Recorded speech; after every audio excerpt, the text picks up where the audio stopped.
توہین رسالت کے قانون پر علماء کی حساسیت، دیوبندی روایت کو درپیش چیلنج اور اس کی تاریخ۔ توہین رسالت کی سزا کا مسئلہ کوئی نیا مسئلہ نہیں ہے۔ امت کی علمی تاریخ میں یہ مسئلہ ہمیشہ سے علماء کے مابین زیر بحث رہا۔ اس کی اصل بنیاد تو یقیناً دینیاتی ہے، جیسے کہ قرآن مجید کی بعض آیات سے اس جرم کی سزا کی تعین یا رسول اللہ صلی اللہ علیہ وسلم کی نسبت سے بیان ہونے والی چند روایات میں اس سزا کے نفاذ کی ترغیب، یا پھر صحابہ کے آثار میں ان مجرموں کے ساتھ معاملے سے استدلال۔ ان تینوں پہلوؤں سے استاد مکرم جناب جاوید احمد غامدی نے اپنے آرٹیکل توہین رسالت کی سزا میں اس اصل استدلال کی غلطی واضح کی ہے جو علماء اس معاملے میں بالعموم پیش کرتے ہیں۔ غامدی صاحب کی اس تنقید کا آج تک تو کوئی سنجیدہ علمی جواب ہمارے سامنے نہیں آیا جو علماء کے اس دینیاتی استدلال کی صحت کو ثابت کر سکے۔ البتہ برصغیر میں توہین رسالت کے قانون کے حوالے سے جو حساسیت پائی جاتی ہے، ہماری نظر میں اس کے پس منظر میں دینیاتی استدلال کے ساتھ ساتھ بعض سماجی عوامل بھی شامل ہیں۔ ان میں سب سے اہم اس خطے میں احمد رضا خان صاحب بریلی کے مکتبہ فکر کا ظہور ہے۔ اس مکتبہ فکر نے تصوف کے وہ اطلاقی مباحث جن کا علمی منہاج پر کبھی دفاع نہیں کیا گیا تھا، قدیم فقہی تراث کو مانتے ہوئے دینیاتی استدلال کے آئینے میں پیش کرنے کی کوشش کی گئی۔ احمد رضا خان بریلی صاحب نے تصوف کے مافوق العقل اور خلاف نقل مقدمات کے ثبوت کے لیے جو علم کلام وضع کیا، وہ رسالت مآب صلی اللہ علیہ وسلم کی ذات کی آفاقی اور ابدی جہت کو سامنے لاتا ہے۔ یہ جہت امت کی علمی تاریخ میں منتشر کلامی بحثوں کا تو موضوع رہی، لیکن اسے منہاج بنا کر رسول اللہ صلی اللہ علیہ وسلم کی شخصیت کو ایک ناقابل تسخیر طاقت کے طور پر پیش کرنا، یہ نتیجہ فکر یقیناً بریلوی مکتبہ فکر ہی کا ہے۔ اس منہج فکر میں دین، شریعت، تصوف سب کا سر رشتہ رسالت مآب کی مافوق البشر شخصیت کو دکھایا گیا ہے جس سے ہر امر کا صدور ممکن ہے۔ لہٰذا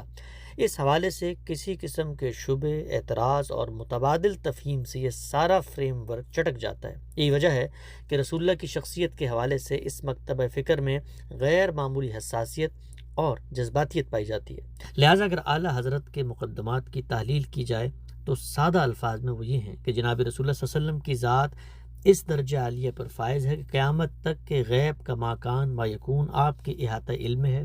آپ ہر جگہ قائم و دائم ہیں، حاضر و ناظر ہیں اور اپنے عاشقوں کے حامی و ناصر ہیں۔ تو پھر آپ سے محبت رکھنے والے غوث اعظم دستگیر سے کرامات کا ظہور بیان ممکن ہے۔ اسی تعلق عشق کا نتیجہ ہے کہ صوفیہ وہ مراتب پاتے۔ لہٰذا صوفیہ جنہیں اندر کی باتیں کہتے ہیں انہیں ممبر کی صدا بنا کر لوگوں میں بلا خوف تردید بیان کرنا چاہیے۔ تصوف اور فقہ کا یہ آمیزہ ماضی کی نسبت ایک بہت پر اعتماد موقف تھا، اسی لیے اعلیٰ حضرت نے اس کی اساس پر کسی قسم کے سمجھوتے سے صاف انکار کیا۔ مولانا احمد رضا خان بریلی یعنی اعلیٰ حضرت کی کتاب حسام الحرمین اس حوالے سے ان کی نفسیات کو واضح کرتی ہے کہ انہوں نے اس وقت کی نمائندہ دینی قیادت کو عوام میں ڈس اون کرنے کی مہم چلائی جو اس نئے منہج کی قبولیت میں مزاحم ہو سکتی تھی۔ مولانا شفیع علی تھانوی، مولانا قاسم نانوتوی، مولانا رشید احمد گنگوہی اور مولانا خلیل احمد سہارنپوری دیوبند کی اس نمائندہ قیادت پر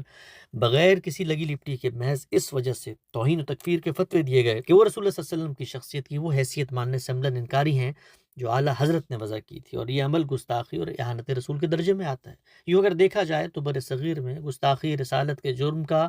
پہلا منظم ہدف دیوبند کی اعلیٰ قیادت اور پہلے منظم فتوے کا شکار بھی یہی اکابر علماء تھے۔ دیوبندی علماء نے ابتدا میں اگرچہ اس غوغے کا بہت زور و شور سے جواب دیا اور المحنت علی المفنت لکھ کر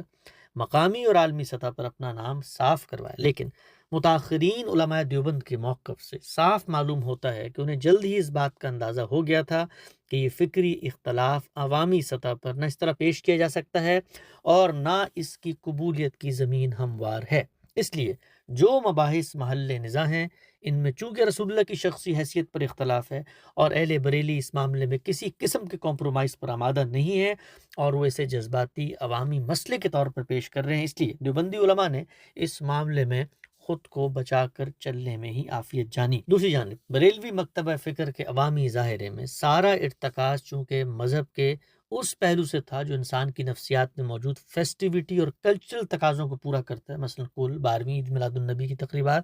اسی لیے ان کا عوام سے براہ راست رابطہ اور تعلق مضبوط تر ہوتا رہا۔ یہی وجہ ہے کہ بریلویوں کا اثر دیوبند کی اس علمی تحریک کی عوامی پذیرائی سے بہت زیادہ تھا جو تاریخ، مفسرین، محدثین، فقہا کی فکری، فنی اور نظریاتی کاموں کے سلسلے سے پیدا ہوئی تھی۔ چنانچہ ایک جانب دیوبندی قیادت کا کمپرومائزنگ رویہ اور دوسری جانب بریلوی علماء کا جارحانہ اقدام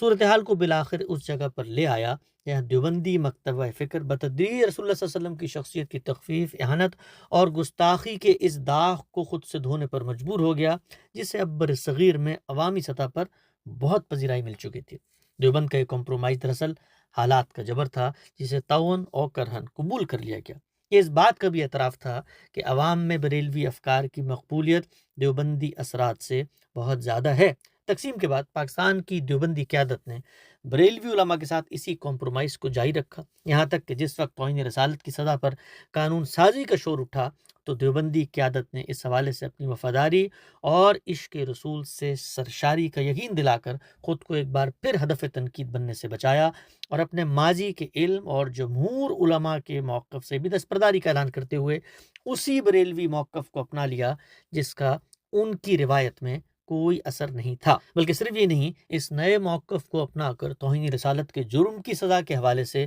جمہور فقہا کا موقف بھی اسی قرار دے دیا جو موجودہ دور کے بریلوی واعظین پیش کر رہے تھے، جس میں نہ توبہ کی گنجائش تھی، نہ مرد و عورت کی تمیز تھی، نہ مسلم غیر مسلم کی تخصیص تھی۔ ہمارے خیال میں علمی سطح پر دیوبندیت کی یہ شکست بریلویت کے اس سماجی اثر کے تحت ہے جسے احمد رضا خان بریلی نے پوری استقامت سے پیش کیا اور عوامی زور پر بنوایا۔ یہی وجہ ہے کہ آج کی دیوبندی علماء کی قیادت لوگوں کو گستاخ قرار دے کر قتل کرنے کی اسی تحریک کا حصہ ہے جس تحریک نے خود اسی دیوبندی قیادت کے آباء و اجداد کو توہین رسالت کا مجرم قرار دے کر اپنے ایمان کی وضاحت دینے پر مجبور کیا تھا۔ ہماری رائے میں اب یہ دیوبندی مکتبہ فکر کے لیے ایک پوائنٹ آف نو ریٹرن ہے۔ یہ بالکل وہی صورتحال ہے جو عالمی طاقتوں کی سیاسی کشمکش میں افغانستان کی لڑائی کو جہاد قرار دے کہ دیوبندی مکتبہ فکر نے جب اپنی خدمات پیش کی تو دیوبندی قیادت کو اس بات کا بخوبی اندازہ ہے کہ جب انہوں نے اس جہاد کے خاتمے کی بات کی تو انہی کے شاگرد اور پیدا کردہ مجاہدین